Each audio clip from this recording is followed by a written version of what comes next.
आने वाले समय में हो सकता है देश भर में लोगों को इंटरनेट प्रॉब्लम का सामना करना पड़े, क्योंकि लाल सागर में कुछ ऐसा हुआ है जिसकी वजह से इंटरनेट बंद होने का खतरा मंडरा रहा है।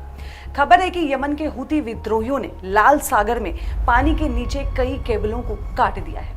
हांगकांग की टेलीकॉम कंपनी का कहना है कि 4 मेजर टेलीकॉम नेटवर्क से रिलेटेड केबल्स को काट दिया गया है, जिससे मिडिल ईस्ट में कम्युनिकेशन नेटवर्क में सिग्निफिकेंट इंटरफेरेंस हुआ है। उनका अनुमान है कि एशिया और यूरोप के साथ साथ मिडिल ईस्ट के बीच 25% ट्रांसपोर्टेशन अफेक्ट हुआ है।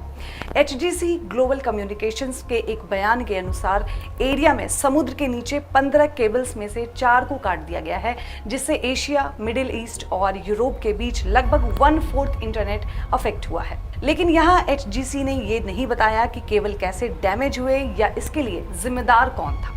आपको बता दें कि साउथ अफ्रीका बेस्ड सीकॉम, जो अफेक्टेड केबल सिस्टम में से एक का मालिक है, उन्होंने ये बताया कि केबल की मरम्मत कम से कम 1 और महीने तक शुरू नहीं होगी। ऐसा इसलिए है क्योंकि इस एरिया में ऑपरेशन के लिए परमिट लेने में ज्यादा समय लग सकता है। आपको ये भी बता दें कि अफेक्टेड नेटवर्क्स में यूरोप इंडिया गेटवे भी शामिल है, जो यूरोप, मिडिल ईस्ट और इंडिया के बीच 15,000 किलोमीटर तक फैला हुआ है।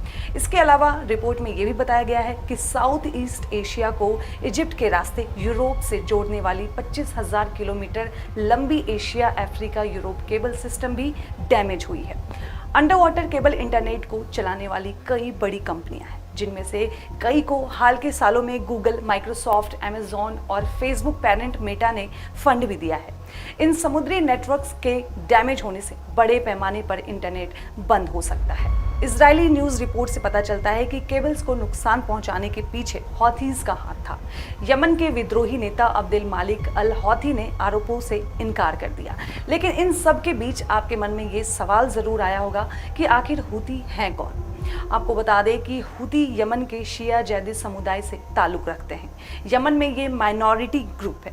इसका गठन साल 1990 में तत्कालीन प्रेसिडेंट अब्दुल्ला सालेह के भ्रष्टाचार से लड़ने के लिए हुआ था।